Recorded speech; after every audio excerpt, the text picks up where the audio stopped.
Welcome back to Bollywood presenting. ये कहानी एक बेवकूफ़ बावलीगंड तानाशाह राजा की है जो अपने देश में प्रजातंत्र लाने से रोकने के लिए क्या क्या करता है वो आज हम इस वीडियो में जानने वाले हैं।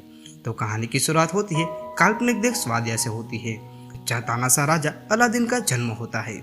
अलादीन के जन्म के बाद ही उसकी माँ को मरवा दिया जाता है और कुछ समय के बाद इसके तानाशाह बाप को भी मार दिया जाता है, जिसके कारण 7 साल की उम्र में अलादीन को तानाशाह बना दिया जाता है। इसके बाद हमें अलादीन को बड़ा दिखाया जाता है, जहां अलादीन पूरी तरह से बेवकूफ बन चुका होता है। उसने अपने बॉडीगार्ड में सभी लड़कियों को रखा होता है क्योंकि रात के समय उन लड़कियों के साथ उसे बातें भी करनी होती है। लेकिन दोस्तों, इन लड़कियों में बहुत सारी लड़कियां खतरनाक भी होती है। वहीं वादिया में ऑयल रिजर्व होने के कारण अलादीन के पास बेशुमार दौलत थी। अलादीन इन पैसों की बदौलत से अपने देश में ओलंपिक्स भी करवाता है, जिसमें वो खुद ही पार्टिसिपेट करता है। और अगर किसी गेम में कोई अलादीन को हराने की कोशिश करता है तो अलादीन उसे मरवा देता था। ऐसे दोस्तों, अलादीन 16 ओलंपिक्स मेडल जीत चुका था। फिर आगे हमें दिखाया जाता है कि अलादीन दुनिया में अपना डर बनाए रखने के लिए अपनी जनता को कहता है कि हम न्यूक्लियर प्लांट बना रहे हैं और ये प्लांट सिर्फ दुनिया की भलाई के लिए बनाए जा रहे हैं। ये कह के अलादीन हंसने लग जाता है, जिससे हमें पता चलता है कि अलादीन सिर्फ परमाणु हथियार बनाने के लिए प्लांट बना रहा है। फिर अलादीन वहां जाता है जहां न्यूक्लियर बम बनाए जा रहे होते हैं। यहाँ पर दोस्तों हमें अलादीन के चाचा को भी दिखाया जाता है, जो कि आकर अलादीन की काख में चुम्मी करता है। यहाँ पर बेवकूफ अलादीन से मिलने का स्टाइल होता है। और फिर हमें अगले दिन न्यूक्लियर मिसाइल दिखाया जाता है जो किन्नू के साइज की तरह होता है।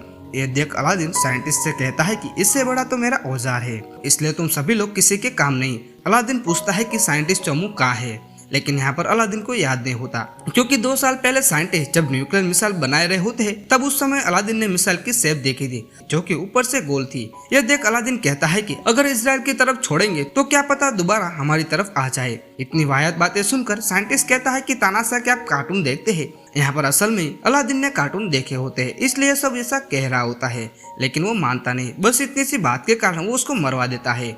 फिर अगले दिन वो वापस अपने पैलेस जाने लग जाता है, लेकिन रास्ते में एक गार्ड उसको गोली मार देता है। इसके बाद हमें पता चलता है कि गोली खाने वाला अलादीन का हमशक्ल होता है। यहाँ पर अलादीन हमेशा अपने साथ एक हमशक्ल को रखता था। अलादीन इतना बेवकूफ होता है कि वो अपने मरे हुए हमशक्ल को उठने को कहता है। जब वो बेचारा नहीं उठ पाता तो अलादीन चाचा को कहकर उसको भी मरवा देता है। अलादीन के जाने के बाद चाचा किसी से बात कर रहे होते हैं, जहाँ पर वो बताते हैं कि अलादीन फिर से बच गया, इसलिए हमें दोबारा से किसी हमशक्ल का इंतजाम करना होगा। जिससे हमें पता चलता है कि अलादीन को मारने वाला और कौन है, उसका चाचा ही है। फिर अलादीन के कहने अनुसार वादिया की पुलिस अलादीन जैसे दिखने वाले एक बकरे चुराने वाले एक आदमी को पकड़ लेती है। ये बकरी वाला आदमी अलादीन से भी ज्यादा बेवकूफ होता है क्योंकि वो रात के समय अलादीन की हॉलीवुड एक्ट्रेस मेगन फॉक्स के साथ पलंग तोड़ देता है। फिर अलादीन उसे पलंग तोड़ने के हिसाब से पैसे देता है। उसके बाद अलादीन मेगन के साथ फोटो खिंचवाता है और दीवार पर लगा देता है, जहाँ पर हमें दिखाया जाता है कि उसने बहुत सारी लड़कियों के साथ पलंग तोड़ के मैच खेले हैं। इसके बाद दिखाया जाता है कि न्यूक्लियर प्लांट के अलादीन की अनाउंसमेंट पूरी दुनिया में फैल चुकी है, जहाँ यूएन शांति कमेटी फैसला लेती है कि अगर अलादीन के इसके बारे में हमें एक्सप्लेनेशन नहीं दी तो 24 घंटों में हम वादिया पर मिसाइल से हमला कर देंगे। इसके बारे में चाचा अलादीन को इन्फॉर्म करते हैं। अलादीन फिर डिसाइड करता है कि वो अमेरिका जाएगा। फिर दोस्तों अलादीन अमेरिका पहुंच जाता है, जहां वो ऊंट पर बैठकर अपनी होटल की तरफ जा रहा होता है। यहाँ पर अमेरिका के लोग अलादीन से नफरत करते होते हैं, लेकिन बिना दिमाग वाले अलादीन को लगता है कि अमेरिका के लोग उसका स्वागत कर रहे हैं। असल में दोस्तों अमेरिका के सभी लोग चाहते हैं कि वादिया में तानाशाही खत्म हो जाए और प्रजातंत्र की एक सरकार हो। इसके बाद अलादीन होटल में पहुंच जाता है, जहाँ उसे सिक्योरिटी हेड रामू मिलता है। यह रामू अलादीन को कहता है कि वैसे तो मैं आपको बिल्कुल भी पसंद नहीं करता, लेकिन मैं आपकी प्रोटेक्शन ऊपर चढ़े हेलमेट की तरह करूंगा। लेकिन रात के समय अलादीन सो रहा होता है तो वहाँ पर रामू आके अलादीन को अगवा कर लेता है। फिर रामू अलादीन को मारने के लिए औजार निकालता है। औजार देखकर अलादीन रामू को मजाक उड़ाता है और कहता है कि इससे तो केवल गुदगुदी होगी और कुछ भी नहीं होगा। इतनी बात सुनने के बाद रामू को गुस्सा आ जाता है और अलादीन की दाढ़ी को काट देता है और दाढ़ी पर आग लगा देता है। लेकिन दोस्तों वो आग रामू को भी लग जाती है, जिससे रामू जलकर मर जाता है। लेकिन यहाँ पर अलादीन वहाँ से भाग जाता है और अलादीन की दाढ़ी कट जाने के कारण अब उससे कोई पहचान नहीं पा रहा होता है।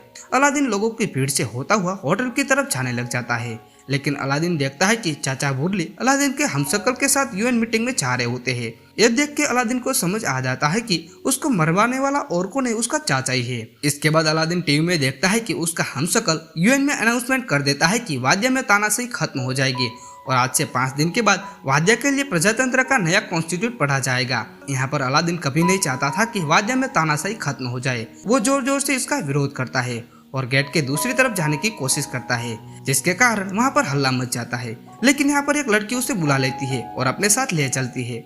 यहाँ पर उस लड़की को लगता है कि अलादीन वाद्या से आया हुआ है और एक रेफ्यूजी है। वहीं दूसरी तरफ बेवकूफ अलादीन ने कभी बाल कटी लड़की को नहीं देखी होती, वो उसे लड़का समझता है। फिर वो लड़की अलादीन को अपनी स्कूटी पर बैठाकर अपनी दुकान की तरफ ले जाती है। रोड पर जम आने की वजह से अलादीन उस लड़की के ब्रेस्ट पकड़ लेता है और कहता है कि भाई तेरे ब्रेस्ट तो बहुत ही ज्यादा नरम है। यहाँ पर वो लड़की अलादीन से कहती है कि गधे में ही लड़की हूँ।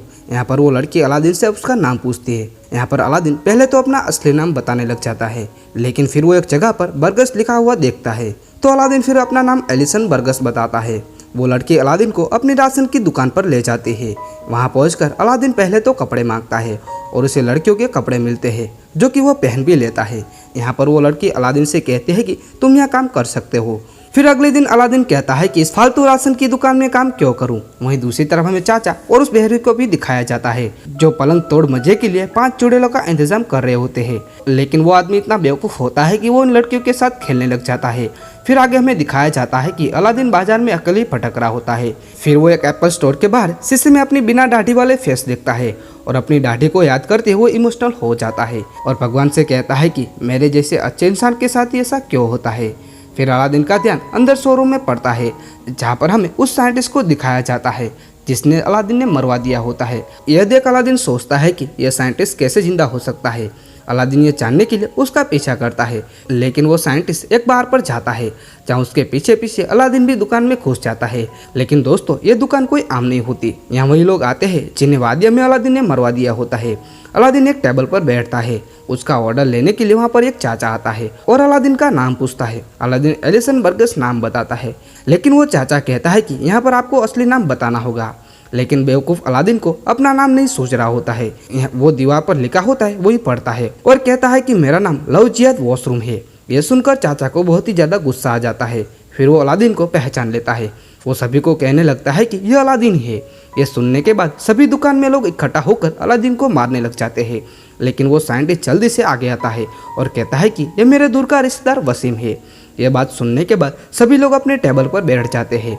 फिर साइंटिस्ट अलादीन से पूछता है कि आप यहाँ क्या कर रहे हो। अलादीन साइंटिस्ट से पूछता है कि मैंने तो तुम्हें मरवा दिया था, लेकिन साइंटिस्ट बताता है कि तुम्हारा जल्लाद एक बाकी है जो मुझ जैसे लोगों को वादिया से सुरक्षित बाहर निकालने का काम करता है। फिर अलादीन बताता है कि मेरे चाचा ने मुझे धोखा दिया है और अब वो मेरे हमशक्ल के साथ मिलकर वादिया में प्रजातंत्र लाना चाहता है। अलादीन की बात सुनकर साइंटिस्ट कहता है कि वादिया में प्रजातंत्र कभी भी आना नहीं चाहिए।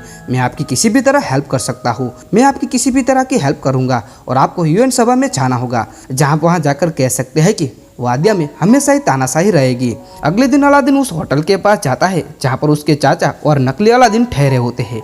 वहाँ अलादीन उस लड़की को भी देखता है। असल में उस लड़की को यूएन सभा के खाने बनाने का ऑर्डर मिला था, इसलिए अलादीन उस लड़की के साथ बातें करने लग जाता है। यह देख साइंटिस्ट अलादीन से पूछता है कि क्या तुम इस लड़की को जानते हो। उसके जवाब में अलादीन हाँ बोलता है। तो साइंटिस्ट बताता है कि हम इस लड़की की मदद से होटल में घुस सकते हैं। आखिरकार अलादीन उस लड़की के पास जाता है और उस दिन के लिए माफी मांगने के बाद उस लड़की की दुकान में काम करने के लिए मान जाता है। लेकिन दोस्तों दुकान में वो कस्टमर के साथ हाथापाई करता है। एक शरारती बच्चे की बदतमीजी पर उसे लाती मारता है। आगे हमें दिखाया जाता है कि वो साइंटिस्ट अलादीन को कहता है कि हम आम टूरिस्ट की तरह ही सिटी को हेलीकॉप्टर से ऊपर देखेंगे और होटल पर ऊपर से ही नजर रखेंगे। लेकिन वो साइंटिस्ट बताता है कि वहाँ पर टूरिस्ट भी होंगे, इसलिए हमें वहाँ पर कोई गलत बात नहीं करनी होगी। वहीं हेलीकॉप्टर में एक और अंग्रेजी कपल बैठा होता है। थोड़े टाइम के बाद अलादीन वो साइंटिस्ट अपनी भाषा में बातें करने लग जाते हैं। इतने में उन दोनों के मुंह से 911 निकल जाता है। दरअसल दोस्तों 911 वही है जिस दिन ओसामा बिन लादेन ने अमेरिका की बिल्डिंग उड़ा दी थी। 911 का नाम सुनने के बाद वो कपल डर जाते हैं, जिसकी बदौलत से अलादीन और साइंटिस्ट को जेल जाना पड़ता है। फिर हमें उस लड़की को दिखाया जाता है जो अलादीन और उस साइंटिस्ट को छुड़वा लेती है। यहाँ पर दोस्तों वो लड़की पुलिस वालों की बहुत ही ज़्यादा बेइज्जती करती है और कहती है कि तुम लोग रेफ्यूजी के साथ इस तरह की नाइंसाफी नहीं कर सकते। पुलिस वालों से लड़ता हुआ देख अलादीन को उस लड़की के साथ प्यार हो जाता है। वहीं दूसरी तरफ अलादीन के चाचा टीवी पर न्यूज़ देखते हैं कि अलादीन वो साइंटिस्ट पकड़े गए हैं और उसे पता चल जाता है कि अलादीन अभी भी जिंदा है। फिर वो अलादीन को मरवाने के लिए एक आदमी को भेजता है। वो इतना ताकतवर होता है कि वो एक ही झटके में दरवाजा भी तोड़ देता है। वहीं अलादीन उस लड़की की राशन की दुकान में रहता होता है। रात के समय वो आदमी अलादीन पर हमला कर देता है, जिसकी वजह से अलादीन हदमरा हो जाता है। फिर अगले ही पल अलादीन सोचता है कि उसने उस लड़की के साथ अभी भी मजे भी नहीं किए हैं, इसलिए वो अभी नहीं मर सकता। इसलिए अलादीन उस आदमी को पानी में डुबोकर मार देता है। वहीं सुबह उस लड़की की दुकान में इन्फेक्शन होने वाली थी, लेकिन दुकान की इस हालत को देखकर वो ऑफिसर उस लड़की का लाइसेंस कैंसिल कर देता है। यहाँ पर वो लड़की बहुत ही ज्यादा दुखी हो जाती है, पर अलादीन उस लड़की से प्रॉमिस करता है कि वो इस दुकान को दोबारा ठीक कर देगा। अब दोस्तों अलादीन दिल लगाकर काम करने लग जाता है और इन्फेक्शन के दिन और इन्फेक्शन ऑफिसर की फैमिली को किडनैप करके उस लड़की का लाइसेंस भी इनेबल करवा देता है। यह देख वो लड़की अलादीन से इम्प्रेस हो जाती है